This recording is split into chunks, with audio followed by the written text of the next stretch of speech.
Here it goes.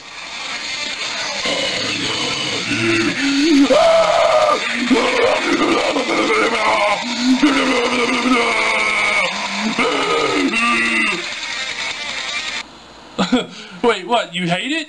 What? Why? But I love you, and you gotta listen to the lyrics, that's what it is. Oh, I'll email you the lyrics, it totally changes everything. Oh, yeah, I'm sorry. I know it sounds evil, but no, all music's the same, Mom, really.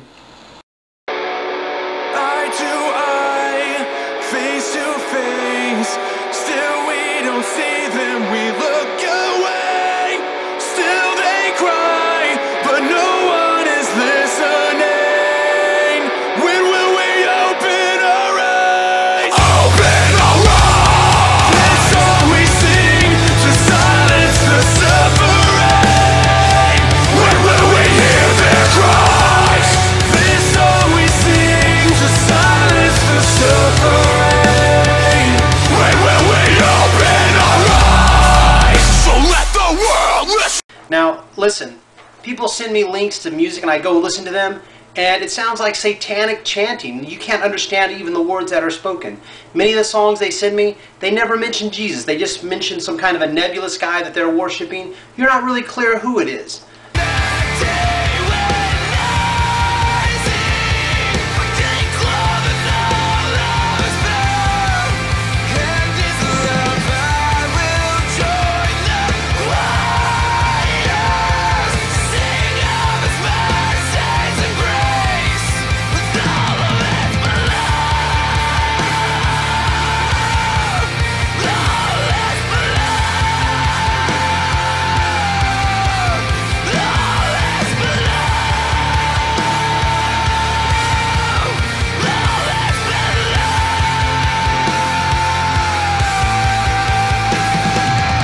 Don't burn me at the stake for this, but modern worship lyrics feels a lot like this to me. I'm a Christian, I'm a Christian, I'm a Christian, I'm a Christian, I'm a Christian. It's just the same 3-word chorus over and over.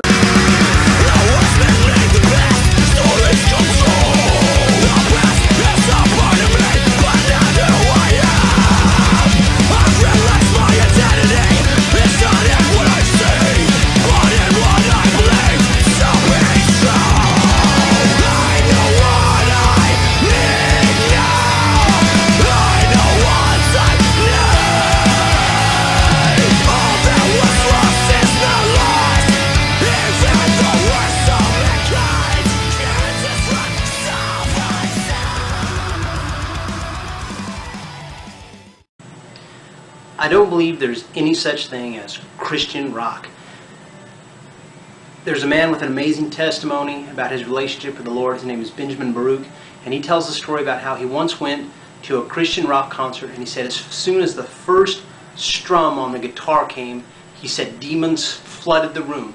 He said he spent the rest of the time fighting demons and protecting Christians from the works of these demons who were coming against them. We all got struggles, we all got problems. The one thing that we find out when we give our lives to Jesus Christ, do we have any Christians here in the room tonight? Got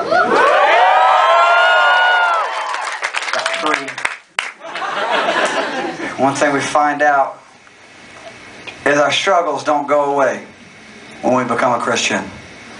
But can I share something about the gospel of Jesus Christ with you tonight that I think is extremely beautiful? Because if you don't know who Jesus is, let me just start with this. If you do know who he is, then you know this part already. That we all have struggles, we all make mistakes, we've all sinned is what the Bible calls it when we've broken God's laws. Like, you know, God's laws, like man's laws being, you know, driving the speed limit or killing somebody. He said, you do that, you know, you break the speed limit, we're going to give you a ticket. Their rock is not our rock, you could say. Our rock is Jesus Christ. Christian rock music is just worldly music repackaged as supposedly Christian, but it's the same old music, folks. Old rock music is...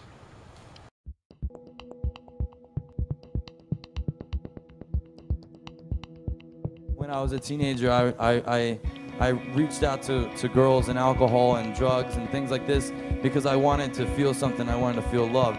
I started playing music at the age of 17. And I was like, that's what I want. I'm gonna work to get this respect in my life. And I started doing it, and people came to me. People loved my music. I was using my energy for wrong. I wasn't doing the right thing with it. And I feel like now that I look back, I think God was like, man, this close. You're this close to doing what you needed to do. My band ended up breaking up, and I was depressed. And I left my mom's home in Columbia, South Carolina. I lived with my buddy, and I was a painter. I'd wake up at 4 in the morning, and I'd paint till 4 or 5 in the afternoon. But I would come home, and I would get depressed because I didn't have my band. I'd start drinking, and I started living this routine, and I just saw myself getting eaten away because I felt no love, no respect. I was painting a house, and I walked outside for a cigarette. I looked up to God, and I was like, God, I don't have family, I don't have love, I don't have respect for myself, I don't have anything. And I want to kill myself and take my life. A month before that, I started thinking about committing suicide. And I was like, God, if you're real, Jesus, if your son, Jesus, and I was just like that, man. I was taunting. I was like, because I didn't care, because I never saw any proof of any of this. If your son Jesus is real and you're real, you need to show me right now, because right now I'm giving my heart to you, and if you don't want it, then nobody wants it, because I don't want it. I'm telling you right then and there, I could not stop smiling. You finally became a real man and looked to your creator and said, here I am, take me. Heroin, drugs, alcohol, sex, betrayal, take this out of my life. I don't want to think about it. I don't want it to be a part of who I am today. You just have to ask the Lord to cleanse you of these things. You're not going to be perfect. You're going to fall again. God knows this, but He loves you. You will never be alone. You are forgiven. Don't abuse grace, but embrace it. Understand it. And that's why I walked up here with you guys, and I have no shame, because God has taken that all away from me, and I'm a brand new human being with new desires, God's desires, and God's love.